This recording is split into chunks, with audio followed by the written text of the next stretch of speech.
Okay, this is take 3 because I keep stopping to think, and that's a problem in this situation. Please do stop and use your brain and think the majority of the time. Or your emotional center of knowing, or in your gut, your instinctual center of knowing. Please stop and use those.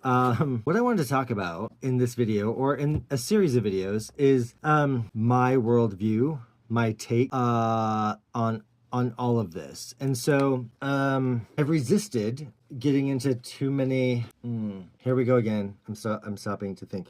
I've resisted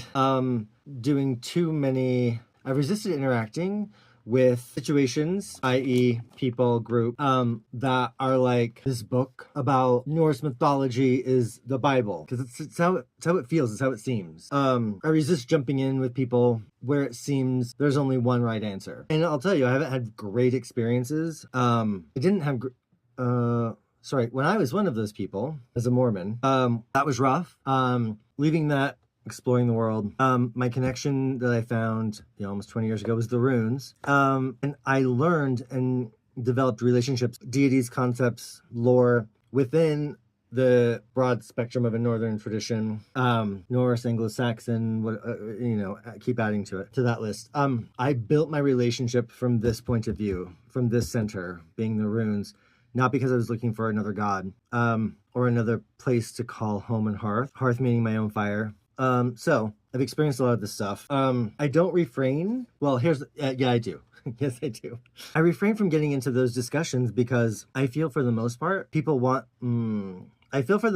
can have discussions and the table can be round and we can all have our input into this thing called the Northern Tradition, heathenry, paganism, whatever you want to call it.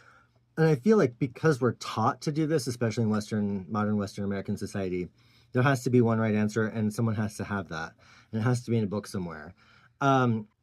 We've all kind of rebelled against that. And yet we still just step into having the right answer instead of an attitude of exploring. So I think it's bullshit. I feel like rewinding the clock. There are many voices in the conversation. You've heard me say that before. Rewinding the clock, resetting things, or trying to do that is not the way that I feel for myself is appropriate. So I appreciate having all of the voices in the conversation, anthropologists, linguistic, locals, archaeologists, like all of these type of things, lore, translation, we frequently talk about translation being an art, not a science. So I know this is a little jumbled because I've never really tried to put it into words before. I've just avoided, and I'm, I guess, not avoiding anymore. So we're going to keep this conversation going, but we're going to do it using the runes as inspiration. We'll see where this little piece goes. So next video,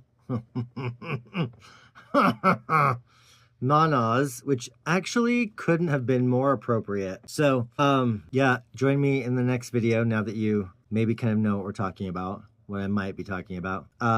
And we're going to dive into Manas, community, agreements. Ooh, baggage.